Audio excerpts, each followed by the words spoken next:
Good morning, good afternoon, and good evening, wherever you are. Welcome. I'm Walid Alsakaf, CEO and co-founder of Rebalancers.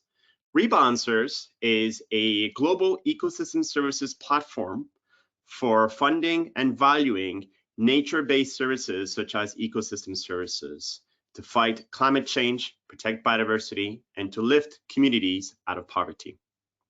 Last month, WWF and the Zoological Society of London published their biennial Living Planet report that Earth's wildlife populations have plunged by an average of 69% in just under 50 years. As we're speaking, delegates from around the world are discussing the threats to climate change at COP27 at Sharm el-Sheikh. Next month in Montreal will be COP15, which looks at the biodiversity question. So the timing of this webinar to discuss science-based targets for nature, how to embed targets into business strategy is perfect. And I'm delighted to be joined by a panel of world-class speakers. So a few points regarding social media. Please use the tag @RSKGroup and use the hashtag route to COP15. For Instagram, use @the RSK Group. For LinkedIn, use RSK Group. For Facebook, use RSK Group. And for Twitter, yes, you guessed it, it's @RSK Group. So I'd like to cover just a few housekeeping points now. Will all attendees' microphones are automatically muted throughout the webinar? During the presentation, you can pose questions, and there will be a Q&A session at the end of all presentation. As many questions as possible will be answered. Those that can't be answered due to time constraints will be answered after the webinar. And shortly after the webinar, you will receive a link to a short survey. If you could take a few minutes to provide feedback, please, so that we can improve on future webinars.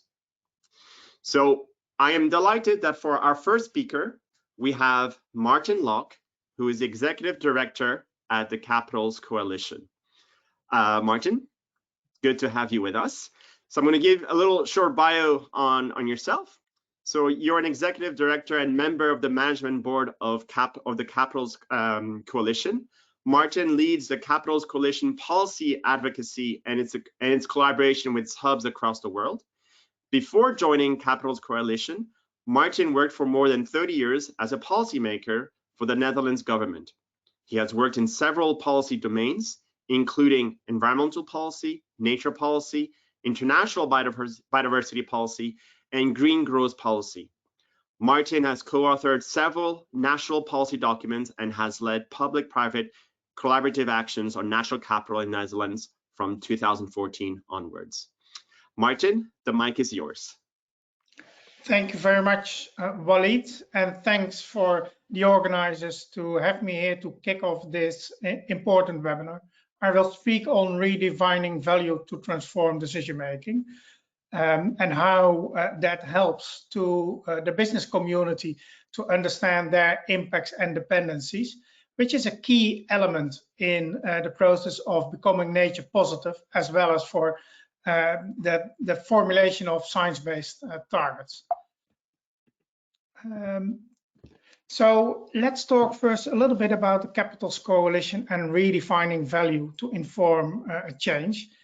We are a global community bringing together over 400 organizations ranging from business, finance, government, standard setters, accountancy bodies, NGOs, scientific community, with a joint aim to include the value of nature and people in transform decision-making.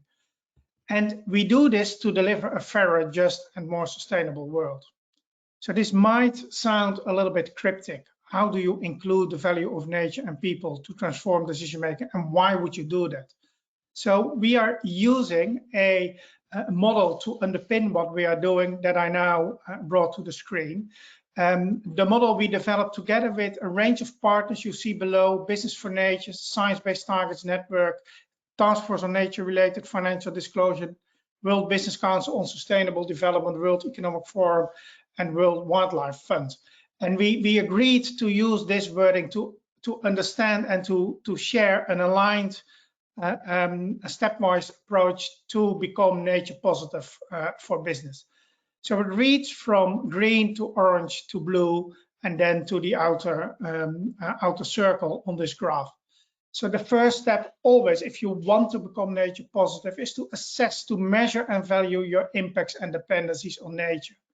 And when you've done this and you understand your relationship, you can start thinking about, what do I want to commit? What is the dot on the horizon I would like to work towards? And it's important to set those targets using a science-based approach. After you've done that as a business, you can start thinking about, what are the actions? How can I transform my impacts and dependencies? What can I do to avoid and reduce negative impacts? And all these three steps can be, of course, combined with disclosing, telling the stakeholders around you what have you learned and what you're going to do. So this is the model that we are using, and also this might sound difficult, but there's a lot of guidance already available. So for the assess element, you see here, measuring and valuing your impacts and dependencies, you can use the natural capital protocol as well as the social and human capital protocol if you're interested in that too. We, the Capitals Coalition, we published this protocol in 2016, and since then it has been used, and it is seen as the international agreed framework to go through this measuring and valuing of your impacts and dependencies. It's a 9-step approach, and you see the steps below here. If you go to our website, you will find all of the information needed there to go through these steps yourself. Or you can go to an online course, free for all that want to use it, on the Coursera platform. So the following step is to commit yourself on science-based targets. You see here on the right the steps science-based targets network is developing for these. They are rooted in the steps of the Natural Capital Protocol, and they help you to decide on the specific science-based targets that a company can use to kind of direct its action. And then, after also including the potential steps to transform, you can decide to disclose that to stakeholders. For this, the Task Force on Nature-related Financial Disclosure is now developing the guidance that all companies can use. And the third draft of this was published a couple of weeks ago, 2 weeks ago. And I don't dive into the details. Some of the speakers after me will follow up with that. What I would like to highlight is these frameworks, they are aligned and they are evolving. So we are continuous to work on standards to underpin your assessment, and that you can use for disclosure too. And IFRS, APAC in Europe, as well as in the US, organizations are working to further establish standards. And what I've said already is these are existing practices. So you see here a couple of the businesses we work with, finance organizations. It range from Olam, PepsiCo, Alpro, BNP Paribas, Holcim, that are all applying these kind of approaches already in practice. Is it enough? No, we have to step up the business actions and also increase the number of businesses that are doing it. And for this, we need policy. So the positive feedback loop for Business for Nature is helping us here. And currently, we are calling for a make it mandatory decision in Montreal in a couple of weeks from now. Large businesses and financial institutions, they all need to assess and disclose their impacts and dependencies. And in order to get there, it needs to be a mandatory requirement set by business. Over 330 businesses and financial institutions from 52 countries are calling for this. So you see that here, and within total 1.5 trillion revenues. For one reason, the slide doesn't go to the next one. Sorry, here you see the signatures that are included. You see it's both big companies, transnational companies, as well as smaller companies. Thank you very much. Thank you, Martin, for a very informative presentation. Apologies, my camera is acting up a little bit, but hopefully it'll get sorted very soon. So Martin, actually, if you could stay on camera for a little bit longer, I've got a few questions I wanted to ask you.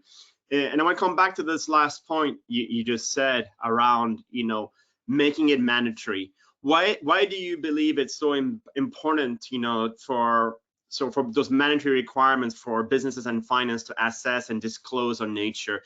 Some would argue it's a voluntary market, so it's just sufficient. Why should we make it mandatory?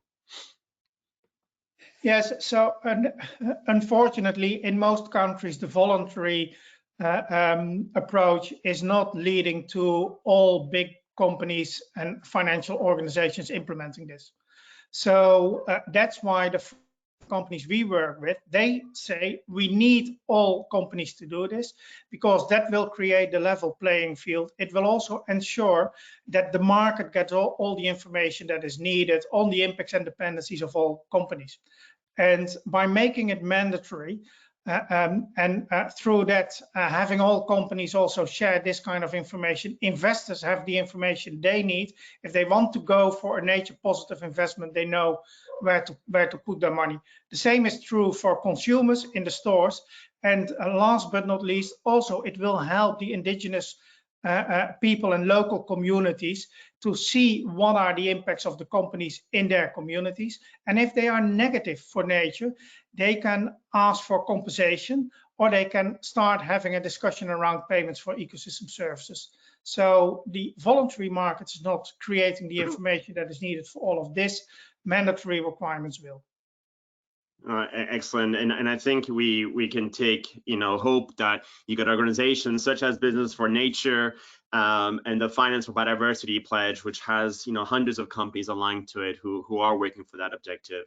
Well, I'm going to thank you very much, Martin, for both your presentation and for taking this question. So we're going to move on now to our second speaker, and I'd like to invite Joe Fallon. He's the Executive Director for the Asia Pacific and member of the Extended Leadership Group at WBCSD. Joe is the Executive Director, as I said, for the World Business Council for Sustainable Development, the global community of the world's leading sustainable businesses working together to realize a net zero and nature positive and more equitable future. Before joining WBCSD, Joe held senior roles with the Prince of Wales International Business Leaders Forum. Highlights include a series of special reports with the Financial Times on business and sustainable development, development of the World Business and Development Awards with the United Nations and International Chambers of Commerce, and delivery of programs in skills, inclusive business, and anti-corruption. Joe, the mic is yours. Good. Thank you very, very much. It's a pleasure to be here. Thanks, Waleed. And it was great to hear from Martin as well. Let me see how we're doing with moving the slides. Great. So WBCSD, we're a group of more than 200 large corporations covering all geographies, all sectors, a lot of diversity there, but working around a simplified sustainability agenda. Really down to 3 challenges which are interlinked: the climate emergency, nature in crisis, and mounting inequality. And what WBCSD is a space where these companies accelerate the transformation of their businesses, their value chains, and the broader economic system in which they operate to avert the climate crisis, to restore nature, and to tackle inequality. And my role is working with ambitious companies in Asia and the Pacific, and around 50 of our member companies are from this region. Okay, so in 2020, we wanted to unpack what nature positive means for business. Martin talked about the framework in the Natural Capital Coalition, and he talked about frameworks and standards being aligned and evolving. We ran a consultation with member companies and a range of stakeholders to set out these building blocks, and you'll see strong alignment with the process articulated in the Natural Capital Protocol. The term nature positive comes from the Global Goal for Nature, which sets a trajectory for zero net loss of nature from a 2020 baseline, becoming positive by 2030 and full nature recovery by 2050. Extremely ambitious, especially as we're still defining what many of these terms mean in science. Out of this process, we arrived at these 6 building blocks for nature positive, and as well as being aligned with the Natural Capital Protocol, they correspond with some of the key standards and frameworks that have been and continue to be developed, like the science-based targets for nature, which links to the commit building block, and the task force for nature-related financial disclosures, which is relevant for the disclose and report building block. And again, you saw that alignment in Martin's framework. We then, having set out what nature positive means for business, we then did some work with member companies to understand what their readiness was to step up action on nature. And we did assessments for 55 of our member companies, using the structure in the building blocks, and the intent was to understand with companies their readiness for their nature positive journey based on the information that they had in the public domain, and it provided guidance of their strengths as well as areas for improvement. And overall, we found that most companies were making some progress towards being nature positive. Consistently, there's a lack of a holistic approach to nature. So many examples of companies having freshwater commitments and strategies, but less on biodiversity or land wet materials. So that was a common theme in terms of the corporate readiness. As well as doing this assessment of a group of members globally, we run knowledge and practice exchange for members in the Asia Pacific region, for them to understand how they're approaching different aspects of sustainability in the context of Asia. So a lot of exchange on the processes and troubleshooting that businesses have in addressing nature on their journey. And we also do annual benchmarking. And what we found this year was a 40% improvement from businesses in our membership group from Asia, a 40% improvement this year in the ambition and the scope of the targets and plans that they were disclosing publicly around nature. And we think that that is down broadly to better disclosure. But definitely companies are making progress towards being nature positive.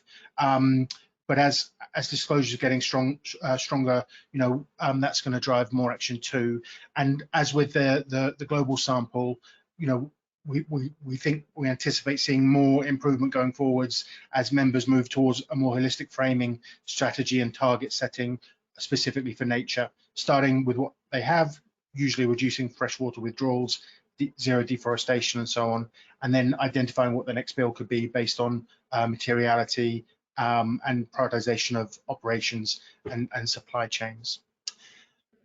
Okay, what we're doing next with member companies on the nature agenda is developing nature positive roadmaps across 3 critical systems, and combine these systems, land use, energy, and the built environment, contribute to 90% of the pressures on biodiversity. And the roadmaps will provide concrete guidance that business can adopt with confidence, that's going to set them on the right course. And they're really needed because the need for action is urgent. There's been an almost 70% reduction in wildlife populations in the last 50 years. Waleed was talking about some data from WWF that came out just a few weeks ago. The regulatory and voluntary guidance space is incomplete, and Martin touched on that. It is complex and it is uncertain, and it's very hard for businesses to make plans based on the regulatory environment. But standards like science-based targets for nature and TNFD are still in development. So trying to take a holistic science-based approach and getting ready for your own nature positive journey will help you to anticipate those regulations as they come and those standards as they come. And of course, not only is scrutiny increasing, but half of global GDP is dependent on nature.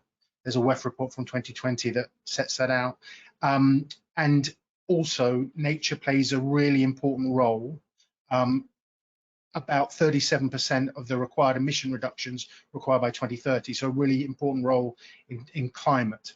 And currently, only about 8% of climate finance is directed to nature-based solutions. So, there's a really big missed opportunity in linking nature and climate to have much stronger outcomes for business, for nature, and for climate together.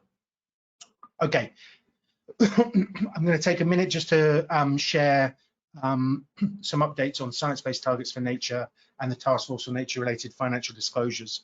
So the SBTs for Nature version 1 is due for release in the first quarter of 2023, and it's going to include guidance for steps 1 and 2 and partial guidance for step 3, which is to measure, set, and disclose. So that will cover freshwater, land, and climate. Beyond version 1, subsequent releases will increase the scope of issues that SBTN is able to cover with its methods in line with the latest science and the completion of SBTN's freshwater, land, biodiversity, and ocean hubs technical development.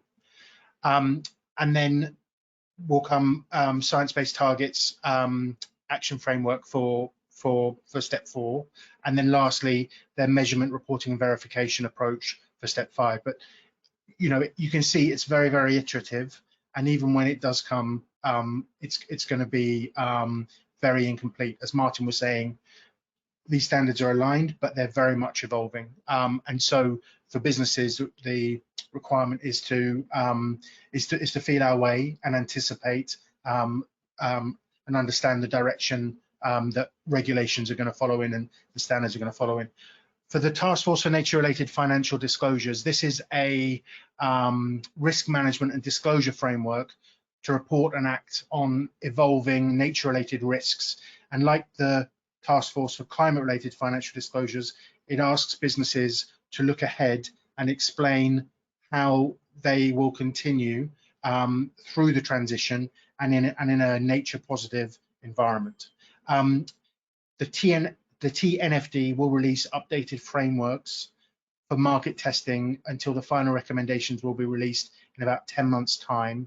And there are opportunities for businesses to feed in on that framework now. And you can see on the screen when the versions of this are being released. At WBCSD, we're a piloting partner for the TNFD around the 3 systems that I mentioned with our roadmaps: energy, land use, and built environment. And the intent there is to test the TNFD framework with businesses and provide input to the TNFD, as well as helping our members to get ready for TNFD adoption. I'm already slipping into, nature's in crisis, but acronyms are not. And we've got the TNFD, the SBTN, and my organization, WBCSD, as well as many more. So that's a challenge for all of us. But I hope this information has been useful. These are the companies that are involved in the Task Force for Nature-related Financial Disclosure roadmaps, nature-positive roadmaps that we're working on. This next slide should show you my contact details. I hope that's going to come up. Great.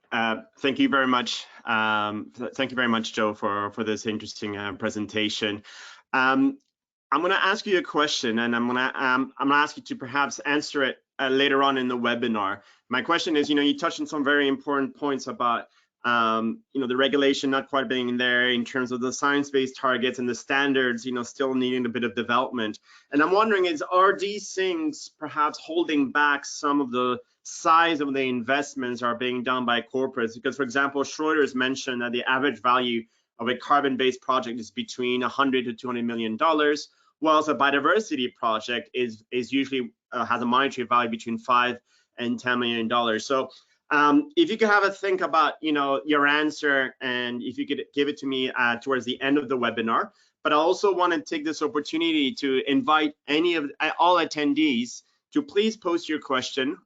If we have time, we'll cover as many as possible towards the end of the webinar. So Joe, thank you very much. Again, I'm going to ask you to turn off your camera, and I'd like to invite our third speaker, which is Ben Kellard, Director of Business Strategy at the Cambridge Institute for Sustainability Leadership. Ben is drawing on over 20 years of experience, where Ben has advised leading businesses on how to align their purpose and strategy with the transition to a sustainable economy. He specializes in developing best practice for how to develop and integrate a sustainable purpose into an organization, as well as shaping CISL's research into what a sustainable purpose-driven business looks like. He collaborates with several international initiatives that share the same goal. He was in the steering committee of PAS 808, the first ever BSI standard for a sustainable purpose-led organization. Ben, the mic is yours. Thanks, Waleed, great to be with you all. Yeah, I wanted to sort of share some of our experience, I guess, of working with leading businesses, because we're quite unusual in that we work with both sort of finance, governments and businesses to look at their role in creating a sustainable future, and clearly nature is a really important part of that. And one of the things we're really seeing is a real deepening appetite amongst the finance community to really understand and extend their understanding of climate-related disclosure into nature-related disclosure. But I want to share with you some of the at the firm level, how can businesses, what can we learn from leaders around how they're really integrating nature, along with these, as we've heard from other speakers, these other key issues around climate and inequality as well. So we did a piece of work over lockdown with 4 leading businesses who are like 10 years down the track of doing this with evidence-based goals. So it's people like IKEA, Unilever, DSM, and Interface Floor. The first thing they did is, as you can see in the light blue arrow, is they took an outside-in view. So they really tried to understand what are these big global trends, how are they playing out in our markets, our categories, our regions that we operate within, and how do they sort of show up for us. And you can see links to this report in the chat. So that was both done through research, stakeholder interviews, and so on. And they really looked at those through the value chain. So this is really about understanding both how the business is impacting the world, but how the world is impacting the business as well. The second thing they did is they really tried to understand what is their really core competence. And I'm surprised by when I ask businesses how often there's not a clear answer to that question. So this is really about inquiring internally to say, what are we doing at our best? What is our real secret sauce, if you like? And that was done through employee surveys, one-to-one consultations, focus groups, and so on. They then, if you like, brought those 2 bits of the jigsaw puzzle together and they engaged the board and the exec teams to really align around this, around saying, how is the world changing around us and how are the needs of society changing? And then how do we serve those changing needs through our core competence, which is then a distinctive contribution to a sustainable future. But then also understanding those environmental limits they need to operate within, so they're delivering that purpose in a sustainable way. And so they found that critically what happened was that the board and the exec team then aligned and realized, hang on, we don't need to have a sustainability strategy over here and a commercial strategy over here. They're actually one and the same thing. And the other thing I think this can do is it can help the business to identify where there are adjacent markets, opportunities for new value propositions to meet those unmet needs. I think an example that Joe's already referred to is Olam. It's a big food business based in Singapore. They're a good example of this, where they really realized that, as you can see there, their purpose, it was to reimagine global agriculture and food systems. So they realized that as a big global agribusiness, they needed to have, and they identified these sort of 3, if you like, dependencies on nature and society. So they were talking about regenerating agricultural systems, having sort of thriving farmers and the fields they operate within, and communities. So they're really understanding this language about impacts and dependencies on nature, so and society. So what are the parts of nature and society that businesses either impacting positively or negatively, or dependent on as an input or an output from those business processes, not just the immediate process of the business, but right across its value chain. So then what the purpose is then doing is not trying to be all things to all people, but it really is finding that sweet spot between those unmet needs identified through global trends. It's about the core competence of the business, and also identifying what those value propositions that could be unlocked, and really drawing on its distinctive capabilities. The other thing, I think we just skipped over. Yeah, so the other thing they did is then implemented that through the business. So it was things like aligning it with corporate sub goals and strategies, and involving often colleagues and customers in that process. And often what would happen in these corporates is that the corporate center would provide the why through the purpose, the what through the strategic areas it needs to address, and that both in terms of the purpose outcomes it wants to achieve and those key dependencies on nature, and setting evidence-based goals for those. So for example, being net zero or nature positive. But then it would leave the senior leaders in, say, business units or regions and functions to figure out the how. What would that look like for their part of the business they're running, and often co-creating that with customers and colleagues in the process. Also, they found that really critical areas was around changing business practices, so things like new product development, procurement, to integrate the purpose and strategy into those key business practices, and also capacity building, helping to build the community capacity of key populations within the business, and aligning that strategy with rewards and performance management of colleagues to really embed it in the business. And then finally, what they need to do is engage externally. They couldn't do all that on their own. So by having a clear purpose across the value network of the business may allow them to be much clearer about where they needed capacity, partnerships, or where there are regulatory barriers that needed advocacy in which to deliver the purpose. That might be around joining existing collaborations.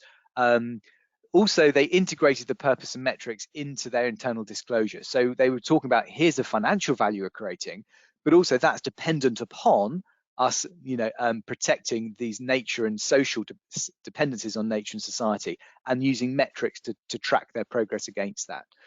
And then finally, that was part of then an integrated narrative right across how it talks about itself, not just to, if you like, through CSR reports, but to quarterly reporting, to investor relations, and so on and so forth. It was really part of an integrated narrative. So that's what I want to kind of just share, I guess, in terms of ways in which businesses can, as I say, integrate nature into its strategic thinking and purpose. Willie, back to you. Excellent, Ben. That was very, very good. Thank you so much for that. So, we talk about, the metrics and some of the other challenges these leading businesses are grappling with in the delivery of their science-based nature targets. What are some of the other issues, would you say, that they're grappling with in terms of that delivery? Yeah, so I think there's probably companies fall into two categories. The majority are in the first categories where they don't know what they don't know about nature. They don't know what their dependencies are. And there's a bit of a cycle because they don't know. They don't necessarily see the urgency to find out. So there is that cycle. And that's where there's great materials that Joe and Martin have pointed to. And I think what we find is it's important to have a good enough understanding across the value chain, because often businesses can get stuck in paralysis by analysis. So it's about just broadly understanding what are the major inputs and outputs from your business, what are those kind of key ingredients or raw materials, what sort of regions are you sourcing from, and there's lots of data and proxies that can be used to understand, are they coming from potentially risky regions, and so on. And then similarly downstream impacts, say waste that's being put into market, to understand the size and scale of that, to then start to address, okay, well, what are some appropriate responses we can make, start to as Joe was saying, start to reduce, restore, and then regenerate nature through that process. The second category is that minority of leaders who already know what their issues are and are trying to really measure their nature impacts at a local level, because of course nature gets very local very quickly, unlike carbon, which is, if you like, a global currency, of course. So they're really trying to understand what's our impact in this field with this commodity, how can we prove and show we're improving soil health and biodiversity at that level, in order to improve practices and disclose on that. So I'd say they're broadly the two categories, the majority and the minority. Excellent. Thank you so much, Ben. We'll be seeing you again towards the end of the webinar. So for our fourth and final speaker, I'd like to invite Tim Graham, Associate Director at RSK Biocensus. So Tim is, as I said, is a new addition to the RSK Biocensus and RSK Wilding team. He comes having worked at the Office for Environmental Protection, bedding in natural science technical skills within the Insights Directorate. Part of this work was leading on the technical aspects of the Environmental Act of 2021 legal targets, specifically those relating to biodiversity and scrutiny of government's progress against its 25-year environmental plan. Tim's work now focuses on using his expertise in ecosystem restoration within large-scale wilding and net gain delivery, along with setting up new green finance vehicles for nature recovery. Tim, the mic is yours. Thank you, Waleed, and good afternoon, everybody. Great to follow follow all these fantastic speakers. So what I'm interested in is how these national and international elements really work together for the science-based targets, and ultimately, I suppose, it's that aim of business delivery of the nature positive future that's been talked about. So hopefully all my slides will move on. Okay, thank you. So I'm going to basically use England as a bit of an example, just to explore some of this in terms of detail, in terms of matching up some of the things that are coming out internationally, and relate back a little bit to COP15 as well. So I'll explore some of the details of the Environment Act just for context, and kind of move through quick canter basically through the details, legal targets, and some of the relevant factors for exploring that in terms of science-based targets and what that could mean for business, what's going to be constraints or opportunities. So the Environment Act, it was a pretty big thing if you're interested in terms of England. So very much focused on England as a nation here. And as you can see here, this is just a really brief summary slide, really, infographic, just to kind of highlight its broad content. Importantly there, over 200 provisions, you know, it's kind of huge. And what you can see there doesn't really cut through all the detail. And obviously, I'm going to focus on a little bit of that rather than go into too much detail here. There's plenty of ways to find out more. Now, importantly, for England, it presented a new environmental governance framework. Now, the philosophy of where this evolved from isn't, you know, thinking about science-based targets, international disclosures, and the global biodiversity framework. It's very much grown out of the need to ensure provision upon our exit of the European Union. So it's making sure that we've still got coverage and meet, in effect, two kind of guiding philosophies. One, there was a promise that things would be bigger and better, in effect, in terms of well-beating system, but also to deliver a government manifesto, really, to leave the environment in a better state. So there's three key elements here. Environmental principles that are meant to bed into government decision-making and policy-making. Now, obviously, that's slightly relevant, but it's less relevant for what we're talking about today. Importantly, it sets the need for long-term legal targets that the government's got to achieve, which obviously eventually cascaded out. And this focuses around four kind of priority areas that were decided upon: air quality, biodiversity, and water, which are very relevant, obviously, in terms of some of the international targets, and waste. Importantly, there were two other headline targets. There was ambient air pollution, perhaps less of interest to what we're talking about directly now, but halting the decline of species abundance by 2030 was a headline. So it gives a bit of a philosophy and a kind of, I suppose, a compass to some of the action. Next to that is the delivery vehicles.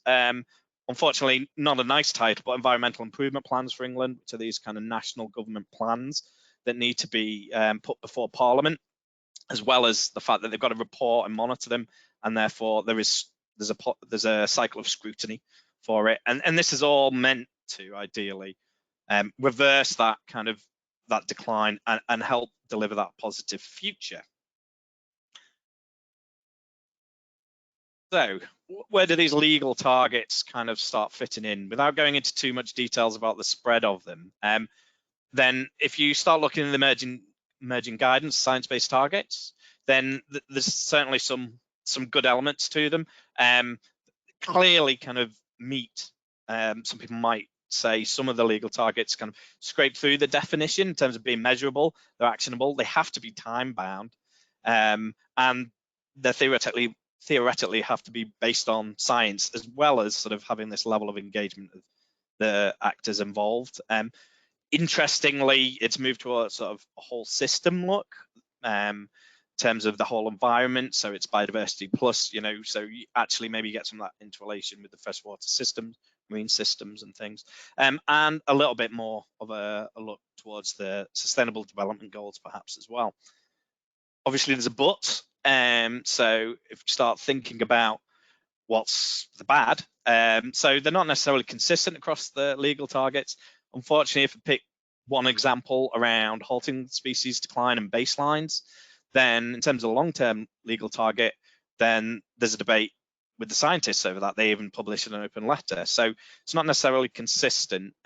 Certainly maybe a little bit more towards nature neutral rather than managing that nature positive step by 2030. There's also a different level of engagement, certainly in terms of businesses, are they ready? Linked to this is that's not necessarily been the philosophy behind some of the conversations, really. So businesses are really waiting to see on that. And then there's the slightly worse side of where this goes, because especially if you're looking at the sort of global biodiversity framework as it's developing, then there's a different philosophy behind these legal targets if you're looking at these national things and how they match up to some of the international targets. So that divergence that potentially is just within treatment within the UK nations, because nature's a devolved issue. Obviously, it's a slight separation from the EU at that kind of continental scale, and so it goes up. Now, what that breeds is uncertainty. That's a word that businesses tend not to like in terms of understanding that. And one of the big things that I'd just point out is really about this sort of level of ownership pathways to actually deliver it in England. So if you are looking at really contributing, buying and delivery, building this into your business strategy, certainly some sectors would be thinking, well, ELMS, is it going to be delivered? The environmental land management scheme, is it not? There's a lot of mixed messages from government in terms of support, and ultimately that's one of the biggest pathways to be able to deliver a halting species decline. So suddenly, there's some major question marks, and actually what business tends to want is the surety and consistency and things. So there's work to be done. That doesn't mean to say there's not some actual, potential routes through all of this. So just thinking about that kind of main aim coming out of the COP15 discussions about how we're mainstreaming biodiversity for business involvement to scale up to really be able to achieve something by 2030. So are there some constraints? Well, I mentioned environmental improvement plans. There's a slightly horrible name for it, but which businesses are actually quoting and using our Green Future, the 25-year environment plan, published in 2018, so there's a few years, but they don't really necessarily know that. They don't see how that fits in. It's not the way it's been communicated. It's not even embedded in across government departments, really. So work needs to be done there, and it requires a lot of buy-in, relevancy. How's it going to be used next to everything else that's starting to develop that we've already heard about? Well, there's a good chance for that, because there's a new iteration of this environmental improvement plan that's due out early 2023 if the government meets its deadline. So perhaps this could all be brought together. Obviously, I find this I suppose a similar question to other convention and biological diversity instruments like the national biodiversity strategies and plans things. Well, how are these going to fit in? Is this an example that we need to think about broader, about international goals, embedding them in, depending, which nations the companies say have large interests and impacts on? How do we work on that? So there's an opportunity to perhaps try and get this right and update it if things aren't actually legal yet. Make sure they're bedded in, but maybe with a bit more of an eye towards these emerging disclosures and approaches. So it does actually help specify some national priorities. There's things that are gaps, unfortunately, like soil and stuff that are political hot potatoes. So you've got to be aware. And actually, maybe one of the really useful things about these kind of growing standards is the fact that it can help limit the impact and divergence. So our work with businesses, in effect, help make sure that those gaps don't just keep expanding, that there's legal targets, some of that's going to be relevant, but equally we're still bedding in those international targets no matter what. And where things have got political rather than practical in terms of how we're delivering nature positive, then maybe that's going to increase the pressure and still delivering the nature positive future that we're all working towards. So I think there's a really interesting space over this next year as things really start to evolve. And maybe, England can move less divergent, more aligned. There's a good chance to bed in perhaps more similar things like 30 by 30, that's just a slightly obvious sort of global biodiversity framework goal that's emerging, government priority, but it's not a legal target yet. So bedding that in could be a useful step. So it's a very quick canter through a sort of national example looking at where targets can mesh together. Thank you, and over to you, Walid. Thank you, Tim. So I just want to come back to this point you were just talking about in terms of the divergence of policy within the UK and internationally. How can this impact businesses' involvement in delivering for biodiversity, in your opinion?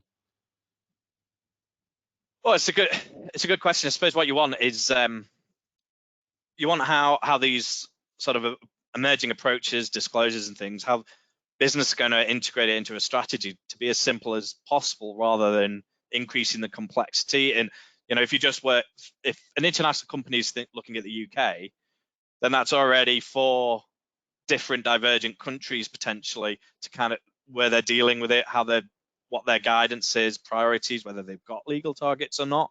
So ideally, you want it simpler at the other end, but aligned. So ultimately, we're all delivering towards that nature positive outcome, really. So yeah, I mean, I'd hope that those things could be simplified rather than increasing divergence, that actually it could be monitored a bit so that it doesn't put unnecessary hurdles, really, is the way I was thinking about it.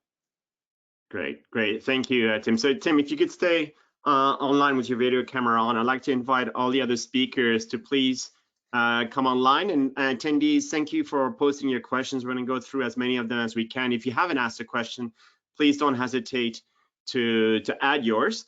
So I'd like to come back to the question I asked you, Joe, at the end of your presentation regarding, when do you think we're going to start seeing kind of a convergence in terms of the size of the monetary value of the projects, where in the carbon space it's between 100 to 200 million, whilst in the biodiversity is 5 to 10 million. What do you think is holding back for those biodiversity projects to get to a similar size? Thanks a lot. So yeah, I think that first of all, I think that the affordability of nature solutions is part of their effectiveness. And I think that investments in nature will never be like investments in climate. I think that there are lots of nature-based infrastructure approaches, and companies make those within their own operations, choosing natural approaches, for example, to water filtration rather than grey solutions. So I think that we shouldn't want it to be the same as climate finance. Certainly more regulation and more standards will help, but we have to recognize that not only is it a less mature system for financing, it's also a much more complex one. And ultimately, decision makers need a range of information to help them choose the right nature-based solution that they want to invest in, understanding the co-benefits, and hopefully increasingly linking investments that are both nature-based and have an impact on climate. So I think that is how we should be thinking about finance for nature, rather than kind of as a direct comparison. Great. No, thank you for that, and a very valid point, Joe. I want to move now over to Martin. So some of the questions we're getting from the audience is regarding the frameworks.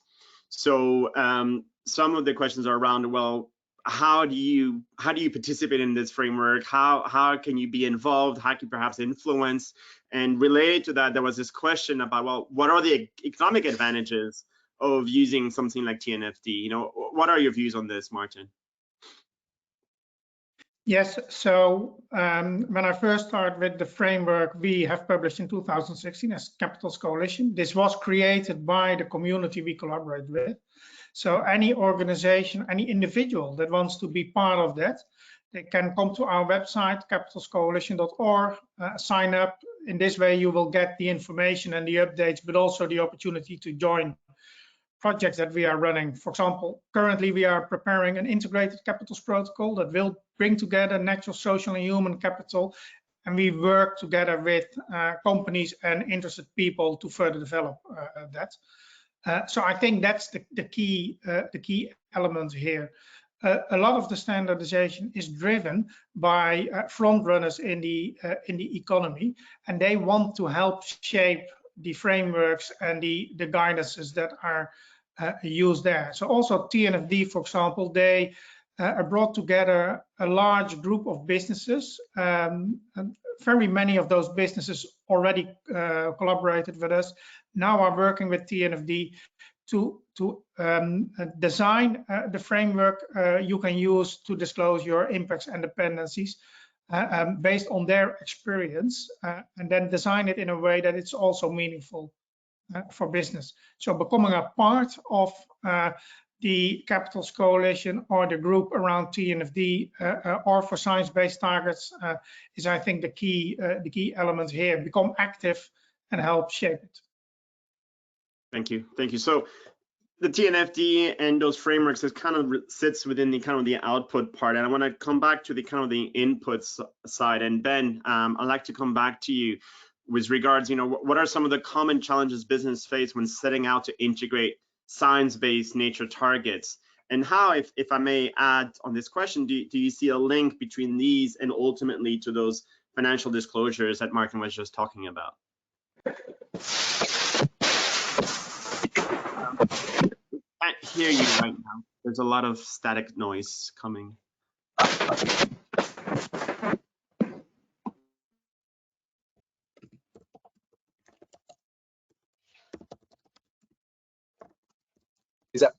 Is that better? What? Oh no, sorry. The challenges is. Yeah, go ahead. It's coming in and out, the sound. No, I mean, Ben, think about the answer. I'll come back to you. I'll just move on to Joe, because here I want to come back to this point about the standards, and what role do you believe standards can play in developing the biodiversity market, and what's your view on how those standards will be designed, whether it is, a kind of a basket approach of a number of biodiversity indices, or will it be something else? And then I'll come back to you, Ben. Thanks. So my sound's okay, I think. So I think that the main standard for nature for business is going to be the science-based target for nature.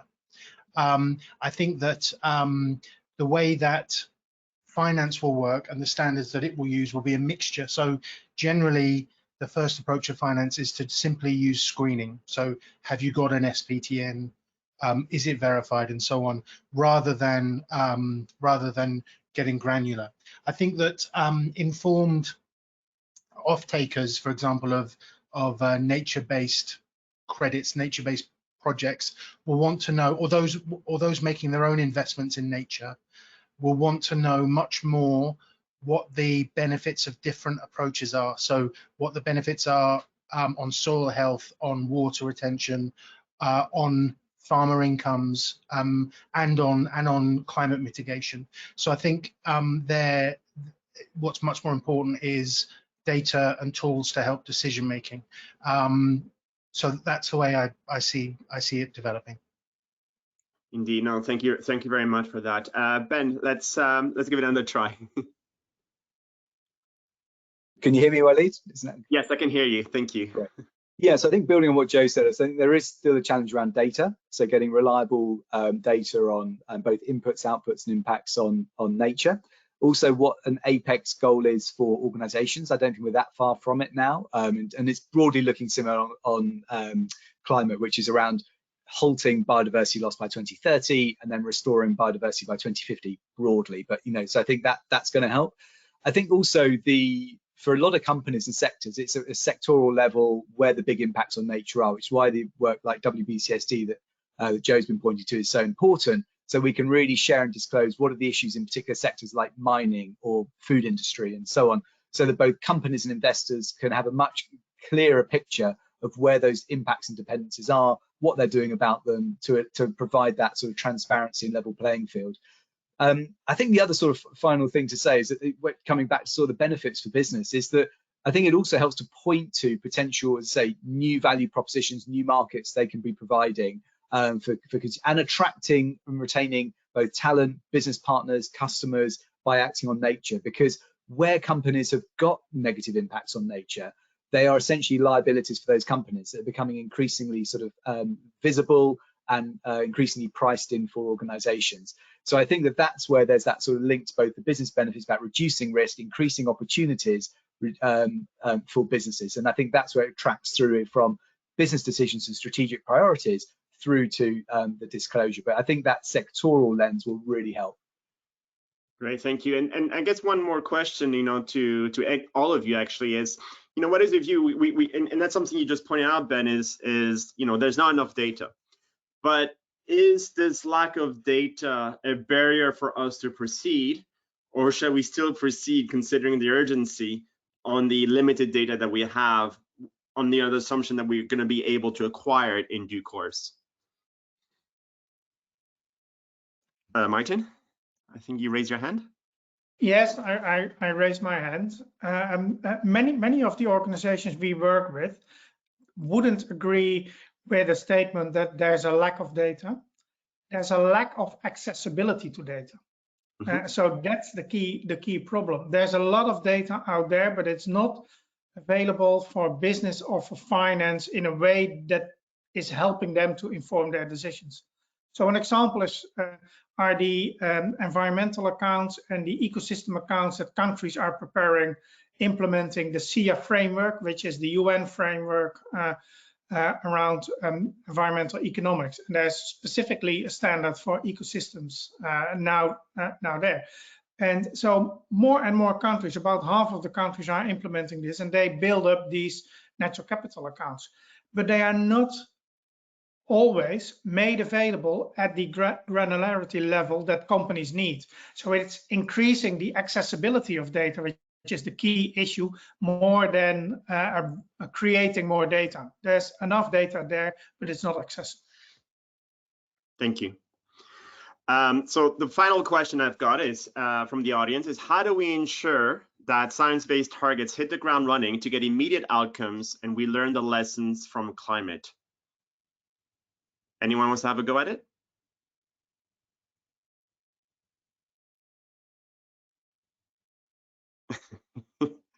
I'm not going to go and answer it. You guys are the experts. I think maybe if I can have a stab. I think that part of it is around using a consistent methodology really helps. I think that's worked really well with science-based targets, and so using that also to help it structure and inform strategic decisions. I think that's the other area where that's worked really well. So I think that, and Martin and Joe have showed, and I have as well, there's lots of tools out there to help that decision making. But I think that's where SBTIs is helpful to bring some real sort of rigor and methodology to inform strategic decision making in order for businesses to help take material action, what's really relevant to them, in order for them to get ahead of the game and not relying. So I think too many businesses assume that they'll have fair warning when things change, but I think that'll be too late. Because then they'll be scrambling for the right supply relationships, the right product innovation, and so on, and they'll be really late to the party, and they'll be carrying greater liabilities as a result. So I think all of this points to there's huge advantages to moving early. SBTI is a great tool for helping them do that, but I'd be interested in the views of the other panelists. Go ahead, Joe. You've got 30 seconds. Sorry. Thanks, Ben, for breaking the ice. I think we need to recognise it's different from climate, and we need to also keep ownership. I think building out the point Ben was making. So science will inform us, and there are other stakeholders who can put a spotlight on the nature challenges. But as companies, we need to understand and own this. Often the cost benefit is harder because it's not the same as energy efficiency, but it's much more strongly related to risk management and avoiding business interruptions. Nature problems usually result in business shutdown rather than marginal costs. So you need different kind of risk models for it. Thank you. Thank you. Thank you. Well, I'm going to thank you all very much, gentlemen, for participating in this webinar, for sharing your insights and answering our questions. I'm going to thank the attendees for all of you for participating. Please, can I remind all the attendees to fill out the feedback survey that you will receive 1 hour after this webinar. The next webinar is called In Our Route to the COP15 series, will be held during COP15 on Thursday, the 15th of December at 2 p.m. GMT. As we look at how living in harmony looks in major cities around the world, starting with London. Live review of what is happening from COP15 and discuss how important COP15 is for organizations. Further details will be available on their SK website in the coming weeks. Thank you again, everybody, and we look forward to seeing you at the next webinars. Have a great rest of your day or evening. Goodbye. Thank you very much. Goodbye.